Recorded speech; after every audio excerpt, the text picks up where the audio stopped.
quiero empezar por recordar a la héroe Gloria Magdalena Suárez, que marchó de la Camocha dejando 2 hermanos asesinados camino de Sevilla, ciudad que sería estación de paso para preparar la huida a Francia. No había cumplido los 20 años y en Sevilla hizo frente a un ataque con el coraje de los mejores soldados de la República hasta que las balas enemigas taladraron su cuerpo.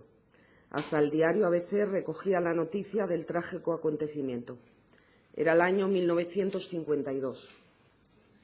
Sirva su mención para simbolizar el sacrificio de tantas mujeres que se implicaron en la lucha por la libertad de un pueblo. Porque el olvido, cuando es consciente e impuesto, está lleno de memoria. La historia de nuestro país narra un golpe de Estado en el año 36, llevado a cabo por fuerzas militares y civiles, que depuso a las autoridades legítimas y democráticas de la Segunda República.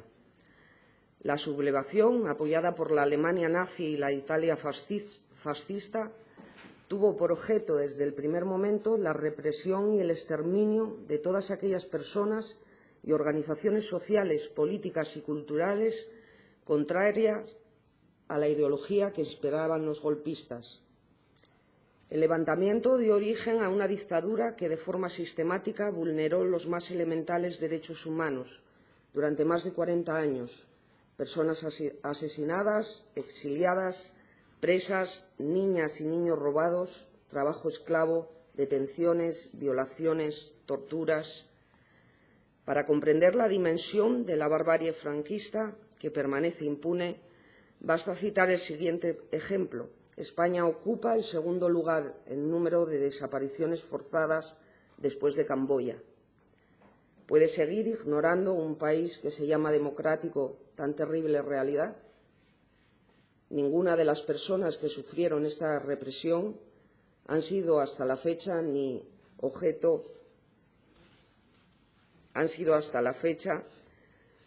se les ha reconocido ni verdad, ni justicia, ni reparación alguna. La ONU, el Comité de Derechos Humanos, el Consejo de Europa, el Grupo de Trabajo sobre Declaraciones Forzadas o Involuntarias o el Comité contra la Tortura han hecho explícita su condena al régimen franquista y han instado al Gobierno español a aplicar plenamente la imprescriptibilidad de los crímenes de derecho internacional. Mientras se presentaba una querella en el Juzgado de Buenos Aires por el genocidio y crímenes de lesa humanidad cometidos por la dictadura franquista, paradojas de la vida, la justicia española investigaba crímenes cometidos en Argentina y en Chile, basándose en el mismo principio de jurisdicción universal. La detención de Pinochet y el juicio y condena de nuestro Tribunal Supremo a 1084 años de prisión al marino argentino Adolfo Scilingo es producto de ello. Fue el esfuerzo de muchos años de lucha de asociaciones por la recuperación de la memoria democrática, entidades, concejos y personas que firmaron su adhesión a la querella argentina, quienes han logrado hacer memoria del olvido. En Asturias, de momento, 19 concejos ya se han adherido. Pronto se unirán más. Los parlamentos de Cataluña, País Vasco y Andalucía aprobaron mociones en este sentido, y el Parlamento asturiano no debería de quedarse atrás. Este tribunal argentino ya ha logrado que personajes como Vile el Niño pasen a declarar, que salgan a la luz entre los posibles imputados nombres como Martín Villa o José Utrera Molina, suegro del que fue ministro de Justicia, señor Gallardón. Los derechos humanos no pueden estar regulados por los intereses económicos ni políticos. Esta inaudita y bochornosa situación no puede ni debe continuar, porque no afecta en exclusiva a las víctimas y a sus familiares, que detrás de esta ausencia de justicia ven cómo los años transcurren sin que no solo no puedan recuperar los cuerpos de sus familiares queridos de las cunetas y fosas comunes, sino que continúan apareciendo a efectos oficiales como delincuentes, ya que los juicios sumarísimos que les llevaron a padecer cárcel, tortura, exilio o muerte no han sido declarados nulos a día de hoy. Escribía Orwell: en España vi por primera vez noticias de prensa que no tenían ninguna relación con los hechos, ni siquiera la relación que se presupone en una mentira corriente. En realidad, vi que la historia se estaba escribiendo no desde el punto de vista de lo que había ocurrido, sino desde el punto de vista de lo que tenía que haber ocurrido según las distintas líneas del partido.